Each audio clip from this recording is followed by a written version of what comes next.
По особой программе Сыктывкарский целлюлозно-бумажный техникум перенял эстафету от Коми республиканского агропромышленного техникума. В СУЗе самой молодой группе выдали свидетельство о профессии рабочего. Речь в этом случае идет о девятиклассниках, которые в прошлом году не смогли продолжить обучение. На помощь им пришла программа профессионального обучения, которую инициировал глава республики Владимир Уйба. Какому ремеслу обучили юных сыктывкарцев, расскажет Наталья Юрина.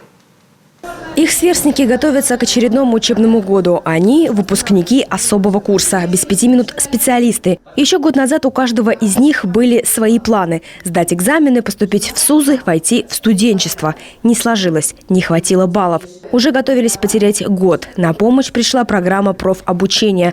Пару дней назад ребята сдали итоговый экзамен. Сегодня получают свидетельство о профессии рабочего. Это прекрасные дети, это бывшие воспитанники школ. Те ребята, которые в 2020 году не смогли поступить по объективным причинам в колледжи, в техникумы, то есть не могли получить среднее профессиональное образование.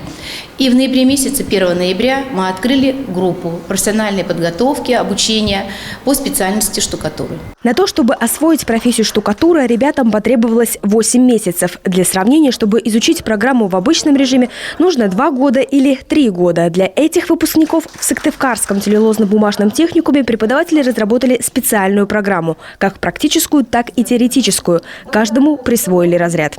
Я хотела поступить в мед, но из-за того, что было очень много поступающих, и у которых был средний балл больше, они поступили, а я нет. Я пошла в 10 класс, в итоге мне там не понравилось, и я решила уже куда-нибудь просто уйти.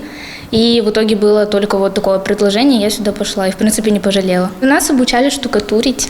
В принципе, было неплохо, меня ждали 3-й разряд. Для классного руководителя группы вручение свидетельств не менее волнительный момент, чем для ее подопечных. У Ксении Капустиной это первые выпускники. Преподаватель признается, что при наборе группы немного побаивалась. За 8 месяцев постаралась каждому найти подход. Сначала, конечно, они все такие шебутные, надо же, конечно, себя показать. Но потом, то есть я вижу то, что они сдружились, что мы с ними сдружились, то есть что мы друг друга понимаем, то есть проблем в этом нет.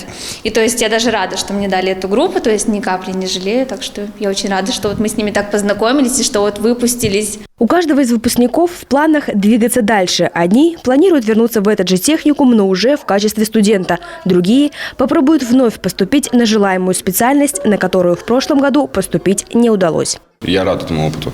Я познакомился с замечательными людьми и с не менее замечательными преподавателями. Я буду учиться, скорее всего, в СЛТ на сварщика. В Сыктывкарском целлюлозно-бумажном техникуме программу профессионального обучения прошли 11 человек. Всего же в республике в этом году почти 1500 ребят смогли воспользоваться возможностью за относительно небольшой промежуток времени обучиться непростому ремеслу. Наталья Юрина, Роман Бровиков, телеканал Юрган.